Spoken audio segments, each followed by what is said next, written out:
Friends, welcome to my YouTube channel education point. आज हम आपके सीटेट एग्जाम के लिए इंग्लिश पेडागोजी से रिलेटेड उन महत्वपूर्ण प्रश्नों को देखेंगे जो कि पिछले सीटेट एग्जाम में भी पूछे जा चुके हैं और कुछ ऐसे प्रश्न हैं जिनके आपके एग्जाम में आने की संभावनाएं भी बहुत है। तो फ्रेंड्स, इस वीडियो में मैंने काफी अच्छे लेवल के क्वेश्चंस लिए हैं, तो वीडियो को एंड तक जरूर देखिएगा। और अगर आपको इस वीडियो में लिए गए प्रश्न जो है आपके एग्जाम पॉइंट ऑफ व्यू से थोड़े भी हेल्पफुल लगे तो इस वीडियो को लाइक करना बिल्कुल मत भूलिएगा और अपने दोस्तों के साथ भी जरूर शेयर कीजिएगा। और अगर अभी तक आपने मेरे इस यूट्यूब चैनल को सब्सक्राइब नहीं किया है तो जरूर से कर लीजिए, ताकि आपको ऐसे ही न्यू एमसीक्यूज के साथ वीडियोस की नोटिफिकेशन जो है वो सबसे पहले मिल सके। चलिए शुरू करते हैं। फर्स्ट क्वेश्चन है हमारा, A teacher in class third asked her learners to ask their partners 5 questions about their abilities using the word can. Example के तौर पर दिया है can you swim, this type of activity enhances. मतलब इस question में ये पूछा जा रहा है कि क्लास थर्ड है ना, यानी कि कक्षा 3 में एक शिक्षिका ने अपने शिक्षार्थियों से जो है वो कैन शब्द है ना, कैन शब्द का उपयोग करके अपनी क्षमताओं के बारे में है ना, देयर एबिलिटीज, अपने क्षमताओं के बारे में अपने साथियों से जो है वो 5 प्रश्न पूछने को कहा। जैसे कि कैन यू स्विम यानी कि क्या आप तैर सकते हैं। इस प्रकार की गतिविधि जो है वो बढ़ाती है शिक्षार्थियों में। ऑप्शन देख लेते हैं। ऑप्शन ए दिया है ओरल फ्लुएंसी प्रैक्टिस। अब ये जो ओरल फ्लुएंसी प्रैक्टिस जो है ये आपके स्पीकिंग से रिलेटेड होती है, ठीक है, आपके स्पीकिंग से रिलेटेड होती है। उसके बाद है कंट्रोल्ड ओरल प्रैक्टिस। अब कंट्रोल्ड ओरल प्रैक्टिस जो है इसके एग्जाम्पल के तौर पर हम देखते हैं ये क्या होगा, ठीक है। जैसे कि मैंने दिया है she is dash nice girl, ठीक है।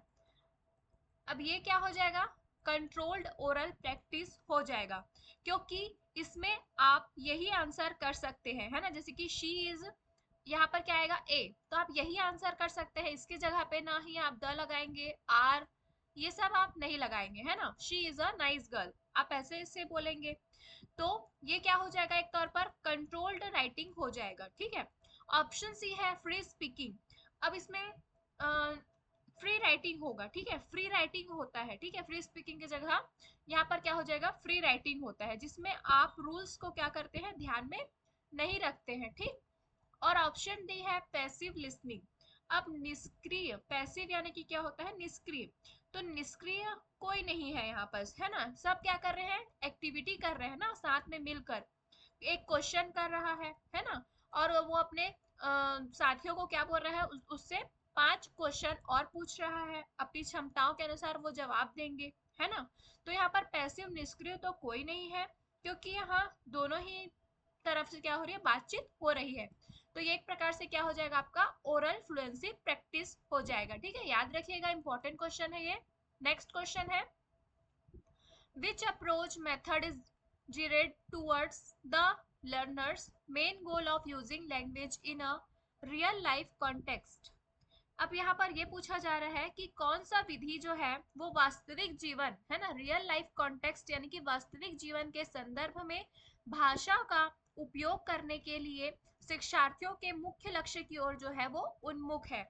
ऑप्शन ए है नेचुरल अप्रोच, ऑप्शन बी है कम्युनिकेटिव अप्रोच, ऑप्शन सी है डायरेक्ट मेथड और ऑप्शन डी है ऑडियो लिंगुअल मेथड। तो यहाँ पर आप ध्यान रखिएगा, जो ये नेचुरल अप्रोच है और ये डायरेक्ट मेथड, ये दोनों क्या है, सेम है। मतलब कि डायरेक्ट मेथड का नाम ही जो क्या है वो है आपका नेचुरल अप्रोच हो जाएगा, ठीक है। इसमें हम क्या करते हैं, तो मदर टंग का यूज नहीं करते हैं। डायरेक्ट मेथड में क्या होता है, मदर टंग का यूज नहीं होता है, ठीक है। मदर टंग का यूज जो है वो नहीं होता है। इसमें क्या होता है, हम टारगेट लैंग्वेज का यूज करते हैं। याद रखिएगा, डायरेक्ट मेथड में टारगेट लैंग्वेज का यूज करते हैं। और जो है आपका ऑडियो लिंगुअल मेथड, ये क्या होता है, इसमें ड्रिलिंग होता है, ठीक है। और ऑप्शन बी जो दिया है कम्युनिकेटिव अप्रोच, इसमें क्या होता है, संप्रेषण का अवसर प्रदान करते हैं, ठीक है, हम शिक्षार्थियों को, जो कि उनके रियल लाइफ से रिलेटेड होता है, ठीक है। कम्युनिकेटिव नाम से ही पता चल रहा है, कम्युनिकेशन हो रहा है यहाँ पर है ना। तो रियल लाइफ कॉन्टेक्स्ट के तौर पर पूछा है, तो इसलिए इसका सही आंसर होगा ऑप्शन नंबर बी, क्योंकि हम कम्युनिकेटिव अप्रोच में क्या करते हैं, संप्रेषण का अवसर देते हैं बच्चों को जो कि उनके रियल लाइफ से रिलेटेड होता है। याद रखिएगा इस अप्रोच को, इंपॉर्टेंट है काफी।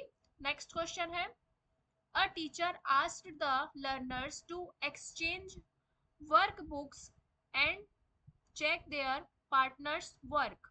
The objective of this task is to, मतलब कि यहाँ पर ये पूछा जा रहा है कि एक शिक्षक ने अपने शिक्षार्थियों से कार्य पुस्तिकाओं, है ना, यानी कि उनके वर्क बुक्स का आदान प्रदान करने और अपने साथियों के काम की जांच करने को कहा। इस कार्य का उद्देश्य क्या है, ये पूछा है। ऑप्शन ए है give practice in extensive reading, option B है give practice in using new vocabulary, option C है give controlled practice of structures, या ऑप्शन डी है develop the skill of peer correction. अब यहाँ पर आप इस क्वेश्चन को काफी अच्छे से आंसर लगा सकते हैं इस क्वेश्चन का, क्योंकि यहाँ पर क्या बोला गया है, एक्सचेंज वर्क बुक्स, है ना, लर्नर्स यानी कि बच्चे क्या कर रहे हैं, अपने वर्क बुक को एक्सचेंज कर रहे हैं, है ना, एक दूसरे के साथ उनका आदान प्रदान कर रहे हैं। तो ये किस तौर पर हो जाएगा, ये ग्रुप में ही हो जाएगा। डायरेक्ट इसका आंसर आप लगा सकते हैं, है ना, वो ग्रुप वर्क कर रहे हैं, है ना, एक दूसरे से मिलजुल कर क्या कर रहे हैं, कार्य कर रहे हैं। तो इसका सही आंसर होगा इस हिसाब से option number D, develop the skill of peer correction. ठीक है, पीयर करेक्शन यानी कि वो ग्रुप में क्या कर रहे हैं, उसका करेक्शन कर रहे हैं। तो ऑप्शन नंबर डी जो है इसका सही आंसर हो जाएगा। नेक्स्ट क्वेश्चन है, मतलब ऑप्शन नंबर डी में ये भी बोला गया है कि जैसे कि इसमें क्या करेंगे बच्चे जो है, किस तरीके से बताना है ना, अपने सहपाठी को, और उसमें वह सुधार किस प्रकार कर सकता है, यही है पीयर करेक्शन का मीनिंग। ठीक है, याद रखिएगा। तो वो ये बताते हैं एक दूसरे को, ठीक है, कि कैसे उसमें सुधार किया जाए। ठीक है, नेक्स्ट क्वेश्चन देखते हैं, which approach method doesn't encourage learners to use their native language in a language class, मतलब कि कौन सा जो विधि है शिक्षार्थियों को भाषा कक्षा में, है ना, लैंग्वेज क्लास में अपनी मूल भाषा का उपयोग करने के लिए, नेटिव लैंग्वेज आपकी मूल भाषा हो गई, तो मूल भाषा का उपयोग करने के लिए प्रोत्साहित जो है वो नहीं करता है, डजंट इनकरेज बोला है ना, याद रखेंगे, डजंट इनकरेज। ऑप्शन ए है नेचुरल अप्रोच, क्या वो नेचुरल अप्रोच है, option B communicative approach, option C है डायरेक्ट मेथड, ऑप्शन डी है ऑडियो लिंगुअल मेथड।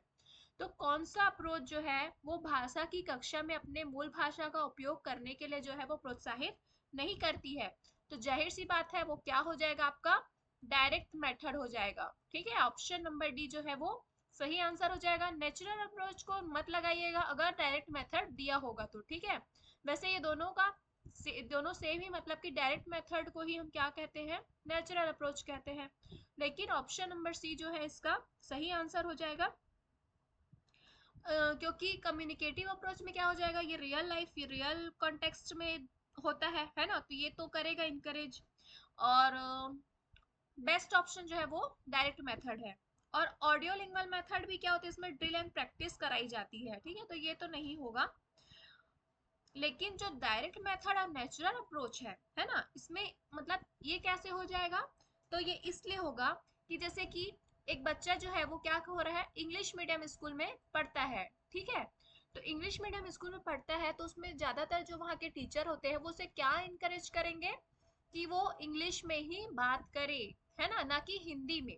तो ये क्या है, उसकी टारगेट लैंग्वेज कहलाएगी। ठीक है, तो इस हिसाब से इसका सही आंसर होगा, मतलब कि यहाँ पर जो है उसकी मूल भाषा नेटिव लैंग्वेज का यूज करने से उसे रोका जा रहा है। मान लो उसकी मूल भाषा जो है हिंदी है ना, छत्तीसगढ़ी है, तो मतलब उस भाषा को क्या किया जा रहा है, मना किया जा रहा है करने से, वो एक टारगेट लैंग्वेज का यूज करने को कहा जा रहा है ना, तो ऑप्शन सी इसका जो है वो सही आंसर हो जाएगा।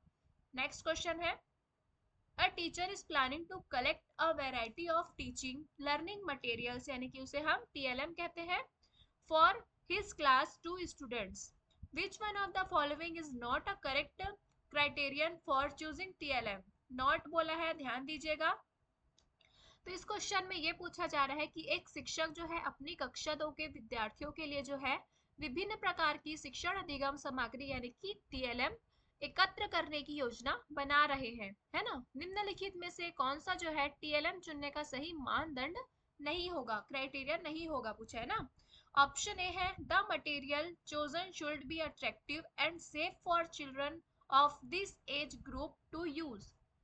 मतलब कि चुनी गई सामग्री इस आयु वर्ग के जो बच्चे हैं, है ना, बच्चों के उपयोग के लिए जो है आकर्षक और सुरक्षित होनी चाहिए। ठीक है, अट्रैक्टिव यानी कि आकर्षक और सेफ यानी कि सुरक्षित होनी चाहिए इस एज ग्रुप के बच्चे के लिए जो चुनी हुई मटेरियल है। ठीक है, ऑप्शन बी है the material chosen should provide adequate opportunities for the children to explore and experiment with curiosity. मतलब कि चुनी गई सामग्री जो है बच्चों को जिज्ञासा के साथ अन्वेषण, है ना, क्यूरियोसिटी, जिज्ञासा के साथ एक्सप्लोर, है ना, तो अन्वेषण, और अन्वेषण का मतलब हो जाता है खोज, और प्रयोग करने के लिए पर्याप्त अवसर प्रदान करनी चाहिए। ठीक है, उस चुनी गई सामग्री के साथ। नेक्स्ट है option see the material chosen should B preferably locally made or locally available as this would allow for easy replacement। मतलब कि जो चुनी गई सामग्री है वो क्या हो, स्थानीय रूप से बनी या स्थानीय रूप से उपलब्ध होनी चाहिए। नेक्स्ट है the material chosen should be made by the children only and have some roughness to avoid slipperiness. मतलब कि चुनी गई सामग्री जो है केवल बच्चों द्वारा बनाई जानी चाहिए और उसमें क्या होना चाहिए, रफनेस होना चाहिए और अवॉइड होना चाहिए स्लिपरीनेस। ठीक है, तो इसका जो सही आंसर हो जाएगा, ध्यान दीजिएगा यहाँ पर नॉट अ करेक्ट बोला है ना, मतलब कौन सा करेक्ट नहीं होगा इन चारों ऑप्शन में से, उसका क्राइटेरिया। ठीक है, तो वो हो जाएगा आपका ऑप्शन नंबर डी जो है वो करेक्ट हो जाएगा। ठीक है, वो केवल जो है वो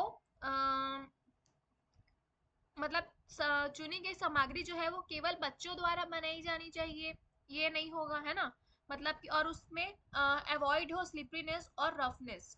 ठीक, तो ये टीएलएम में यूज, मतलब कि इस क्वेश्चन में ये पूछा गया था कि जो कक्षा 2 के विद्यार्थियों के लिए जो शिक्षक है वो विभिन्न प्रकार के शिक्षण सामग्री एकत्र करने की योजना बनाते हैं, तो इन चारों में से जो है वो टीएलएम चुनने का सही मानदंड नहीं है, तो वो केवल बच्चों द्वारा ही बनाई गई हो ये जरूरी नहीं होना चाहिए। ठीक है, वो अट्रैक्टिव और सेफ हो, है ना, प्रोवाइड एडुकेट अपॉर्चुनिटीज हो बच्चों में, बच्चों के लिए, है ना, ये सभी होनी चाहिए। बट ऑप्शन नंबर डी जो है इसका सही आंसर हो जाएगा। नेक्स्ट क्वेश्चन है in a language class students from groups under the guidance of a teacher and present are advertisement on a given topic learning a language in this way is called। इसमें ये पूछा गया है कि भाषा की कक्षा में शिक्षक के गाइडेंस, है ना, यानी कि मार्गदर्शन में समूहों के छात्र किसी दिए गए विषय पर क्या करते हैं, एडवर्टाइजमेंट देते हैं। ठीक है, इस तरह से भाषा सीखने को कहा जाता है। ठीक है, ऑप्शन ए है कोलैबोरेटिव लर्निंग यानी कि सहयोगात्मक शिक्षण, option B competition and rivalry यानी कि हो जाएगा शिक्षण प्रतियोगिता और प्रतिद्वंदिता, ऑप्शन सी है लैंग्वेज गेम्स यानी कि भाषा के जो खेल होंगे वो, ऑप्शन डी है गाइडेंस एंड काउंसलिंग यानी कि मार्गदर्शन देना और परामर्श। तो इसका सही आंसर हो जाएगा आपका ऑप्शन नंबर ए। ठीक है, ऑप्शन नंबर ए, इसे हम क्या कहेंगे, कोलैबोरेटिव लर्निंग कहेंगे। ठीक है, यानी कि कोलैबोरेटिव लर्निंग यानी कि एक प्रकार से क्या होगा, ये ग्रुप लर्निंग हो तब किया जाएगा। ठीक है, तो ऑप्शन नंबर ए जो है वो सही आंसर हो जाएगा इसका। नेक्स्ट क्वेश्चन देखते हैं which of the following is most important when it comes to language learning. मतलब कि भाषा सीखने में जो है वो निम्नलिखित में से सबसे महत्वपूर्ण कौन सा है भाषा सीखने में। ठीक है, लैंग्वेज लर्निंग में ऑप्शन ए है use of teaching learning method यानी कि TLM, option B social interaction, option C book reading, या ऑप्शन डी है वॉचिंग अ प्ले और अ मूवी। तो इसका सही आंसर क्या हो जाएगा? भाषा सीखने में जो है वो इन चारों ऑप्शन में से सबसे ज्यादा महत्वपूर्ण क्या हो जाएगा आपका? सोशल इंटरेक्शन, है ना। सबसे ज्यादा जरूरी जो होता है हो जाएगा आपके भाषा सीखने में, वो क्या होगा? आपका सामाजिक संपर्क होगा, है ना, सोशल इंटरेक्शन। आप जितने ज्यादा अलग अलग लोगों से मिलेंगे उतनी ही आपके लैंग्वेज में क्या होगी? सुधार होते जाएगा, आप नई नई भाषा सीखते जाएंगे, ठीक है। बट वो सोशल इंटरेक्शन के माध्यम से। तो चारों ऑप्शन में से बेस्ट ऑप्शन है ऑप्शन नंबर बी। नेक्स्ट है, when we want to test speaking skills we test the ability of the students. मतलब कि जब हम बोलने के कौशल का, है ना, स्पीकिंग स्किल्स का, है ना, बोलने के कौशल का परीक्षण करना चाहते हैं तो हम छात्रों की क्षमता का परीक्षण करते हैं। तो कौन से क्षमता का? ऑप्शन ए है to use proper punctuation marks, यानी कि उचित विराम, पंक्चुएशन यानी कि हो जाएगा उचित विराम चिन्हों का, ये है विराम चिन्ह इसे कहेंगे हम, ठीक है। और बहुत सारे होते हैं, तो उचित विराम चिन्हों का उपयोग करने की। ऑप्शन भी है टू नरेट इंसिडेंट्स और इवेंट्स, या फिर घटनाओं या घटनाओं का वर्णन करने की। ऑप्शन सी है to make conclusions from the given extract, यानी कि दिए गए अंश से निष्कर्ष निकालने की, कंक्लूजन निकालने की। ऑप्शन डी है to understand the main thought, यानी कि मुख्य विचार को समझने की, मेन थॉट को समझने की। तो जब हम जो है बोलने के कौशल का परीक्षण करना चाहते हैं, है ना, तो हम छात्रों की कौन सी क्षमता का परीक्षण करेंगे इन चारों ऑप्शन में से? तो वो हो जाएगा आपका ऑप्शन नंबर बी, है ना, कि बच्चे जो है किसी घटना का किस प्रकार से वर्णन करके हमें बता रहे हैं, है ना, किस प्रकार से बात कर रहे हैं, बोल रहे हैं, उस घटना को किस प्रकार से प्रदर्शित कर रहे हैं हमारे सामने, है ना। उससे हम पता लगाएंगे उनके स्पीकिंग स्किल्स का। तो ऑप्शन नंबर बी जो है वो सही आंसर हो जाएगा। नेक्स्ट क्वेश्चन देखते हैं फ्रेंड्स। उससे पहले अगर आपको इस वीडियो में लिए गए क्वेश्चन जो है आपके एग्जाम पॉइंट ऑफ व्यू से हेल्पफुल लग रहे हो तो प्लीज वीडियो को पॉज कीजिए और एक लाइक जरूर कर दीजिएगा और अपने दोस्तों के साथ भी शेयर कर दीजिए। नेक्स्ट क्वेश्चन है, which of the following two components in is involved in language skills. मतलब कि ये पूछा जा रहा है कि भाषा कौशल में निम्नलिखित में से कौन से दो घटक जो है वो शामिल है। ऑप्शन ए है proper pronunciation and through reading, मतलब कि प्रॉपर प्रोनाउंसिएशन यानी कि उचित उच्चारण करना और पढ़ना। ऑप्शन बी है transcription and good hand writing, यानी कि प्रतिलेखन और अच्छी लिखावट। ऑप्शन सी है एक्यूरेसी एंड फ्लुएंसी, यानी कि सटीकता और प्रवाह। ऑप्शन डी है सत्यापन और अवलोकन, यानी कि वेरिफिकेशन एंड ऑब्जर्वेशन। तो सही आंसर क्या हो जाएगा? जाहिर सी बात है ऑप्शन नंबर सी, है ना, एक्यूरेसी होनी चाहिए। मतलब कि भाषा कौशल में जो दो घटक है, टू कंपोनेंट्स है, वो इन्वॉल्व होने ही चाहिए। वो कौन से हैं? तो आपका एक्यूरेसी एंड फ्लुएंसी, यानी कि सटीकता और प्रवाह होनी चाहिए।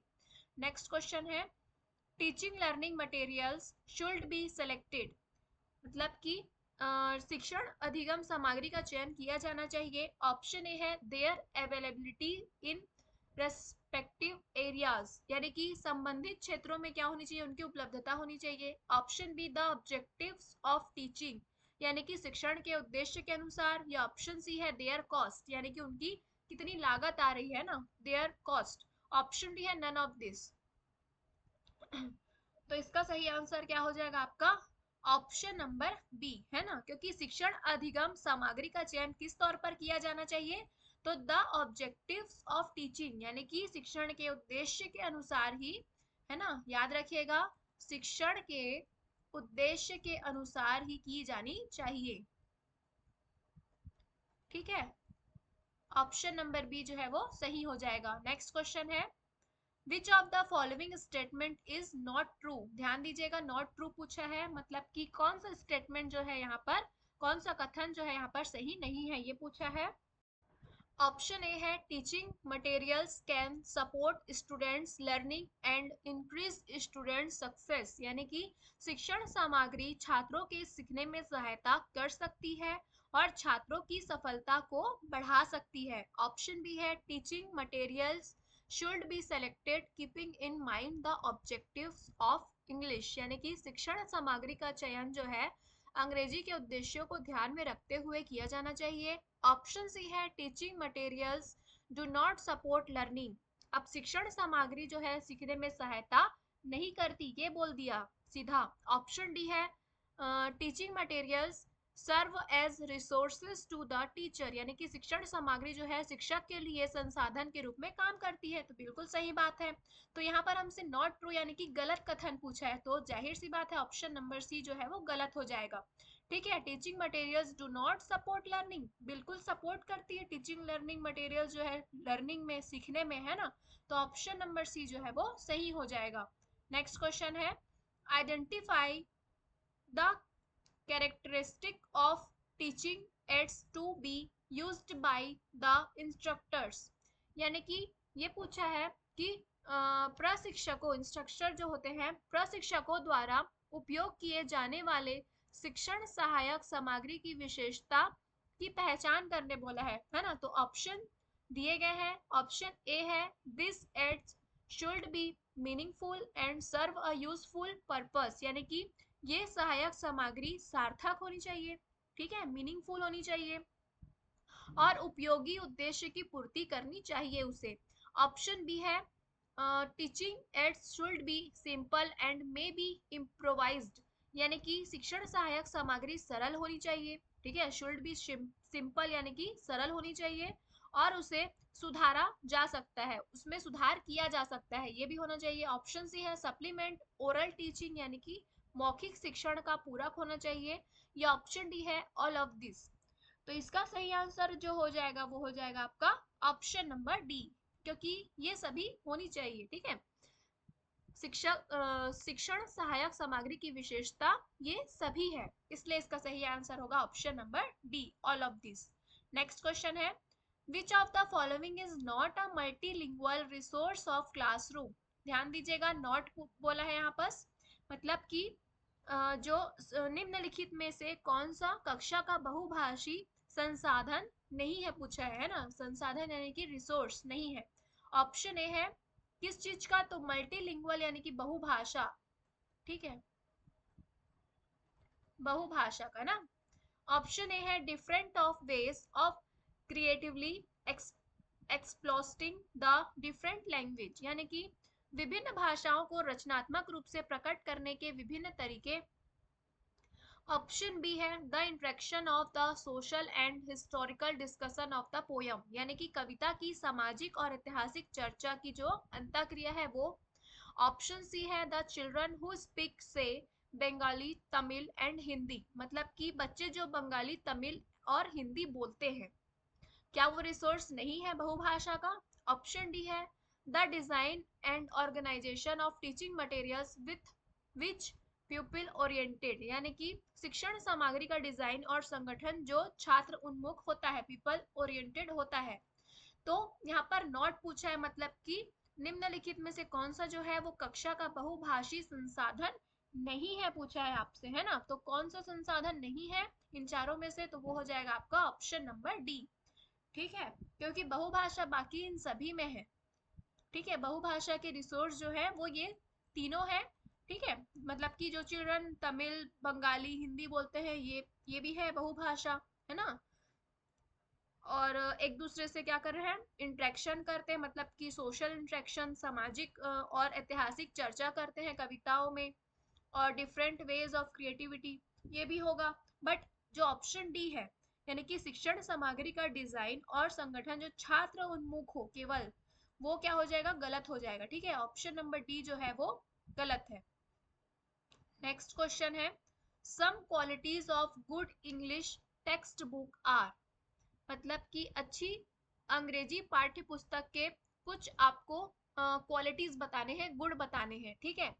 कौन से हैं, तो ऑप्शन ए है good printing with no spelling mistakes, मतलब कि बिना किसी वर्तनी की गलती के, है ना, बिना किसी मिस्टेक, स्पेलिंग मिस्टेक के और बिना किसी प्रिंटिंग मिस्टेक के क्या होनी चाहिए एक अच्छी टेक्स्ट बुक। ऑप्शन बी है सुटेबल फॉन्ट एंड साइज, यानी कि क्या होना चाहिए, फॉन्ट एंड साइज जो है, फॉन्ट और साइज जो है वो क्या सुटेबल होना चाहिए, है ना, उपयुक्त होना चाहिए। ऑप्शन सी है realistic and interesting subject matter, यानी कि रियलिस्टिक होना चाहिए कोई भी सब्जेक्ट है, और कोई भी सब्जेक्ट का जो मैटर है ना, वो क्या होना चाहिए, रियलिस्टिक और इंटरेस्टिंग होना चाहिए, यानी कि रियल होना चाहिए एक प्रकार से, और क्या होना चाहिए, रोचक होना चाहिए, है ना। Option D all of this. तो जाहिर सी बात है इसका सही आंसर क्या हो जाएगा आपका, ऑल ऑफ दिस, क्योंकि एक अच्छा जो इंग्लिश टेक्स्ट बुक है वो इन सभी से संपन्न होगा, ठीक है। ये सभी चीजें उनमें होनी ही चाहिए, तभी वो एक अच्छा गुड इंग्लिश टेक्स्ट बुक कहलाएगा, ठीक है। तो ये सभी क्वालिटीज होनी चाहिए कि इंग्लिश टेक्स्ट बुक में। नेक्स्ट क्वेश्चन है, Reena uses big reading books in her language classes too. मतलब कि अ, रीना अपनी भाषा कक्षाओं में जो बड़ी पढ़ाने वाली पुस्तकों का उपयोग करती है ना, बिग रीडिंग बुक्स। रीना जो एक टीचर है, वो अपने कक्षा में क्या कर रही है, बिग रीडिंग बुक्स का यूज कर रही है पढ़ाने में। तो वो क्यों कर रही है ना, उसका इंटेंशन क्या है, ये पूछा है। ऑप्शन ए है, use this illustrated colourful books for reading together. मतलब कि इन सचित्र रंगीन पुस्तकों का उपयोग एक साथ पढ़ने के लिए करें। ऑप्शन बी है, use them for big students of different ages, यानी कि उन्हें अलग अलग उम्र के बड़े छात्रों के लिए उपयोग करें। ऑप्शन सी है, allow students to read at home, या फिर छात्रों को घर पर पढ़ने की अनुमति दें उस बुक को। ऑप्शन डी है, ensure books carry a lot of information, यानी कि इंश्योर करे, सुनिश्चित करे कि पुस्तकों में बहुत सारी जानकारी हो, है ना, तभी वो उस बुक का यूज करे। तो इन चारों ऑप्शन में से सही आंसर जो है वो है आपका ऑप्शन नंबर ए, ठीक है। रीना जो है वो बड़े बुक का यूज इसलिए कर रही है अपने भाषा की कक्षा में, ताकि वो चाहती है कि इन जो कलरफुल बुक्स है ना, रंगीन पुस्तकों का उपयोग एक साथ पढ़ने के लिए बच्चे, मतलब जितनी बड़ी बुक है, मान लो इतना बड़ा बुक है, ठीक है, तो बच्चे क्या है, सभी बच्चों को वो बुक जो है वो अच्छे से दिख पाएगा, है ना। सभी बच्चे साथ में मिलकर, मेन मोटिव क्या है, वो एक साथ मिलकर क्या कर सके, उस बुक को रीड कर सके, है ना, उसमें देख सके कि उसमें कौन से चित्र बने हैं, ठीक है, किस प्रकार के चित्र बने हैं। तो ये उसका मोटिव है, ठीक है। तो इसलिए वो बिग रीडिंग बुक का यूज कर रही है अपनी भाषा की कक्षा में। तो ऑप्शन नंबर ए जो है वो सही आंसर हो जाएगा, ताकि वो रीडिंग टुगेदर यानी कि साथ में पढ़ सके उस बुक को, रंगीन चित्र वाले बुक को, ठीक है। तो ये थे आज के टोटल 15 एमसीक्यूज। आपके इन 15 एमसीक्यूज में कितने क्वेश्चन जो है वो सही हो पाए, मुझे कमेंट बॉक्स में कमेंट करके जरूर बताइएगा, क्योंकि आपका सी टेट का जो एग्जाम है वो काफी नजदीक आ चुका है। तो एक भी वीडियो को मिस बिल्कुल मत कीजिए, ये सारे क्वेश्चन जो है वो इम्पोर्टेंट है, कोई भी क्वेश्चन आ सकता है आपके एग्जाम में। तो अगर अभी तक आपने मेरे इस यूट्यूब चैनल को सब्सक्राइब नहीं किया है तो ज़रूर से कर लीजिए, और नोटिफिकेशन भी मिल सके आपको, इसलिए बेल आइकन को भी ज़रूर प्रेस कर दीजिएगा। तो मिलते हैं नेक्स्ट वीडियो में। Thank you for watching.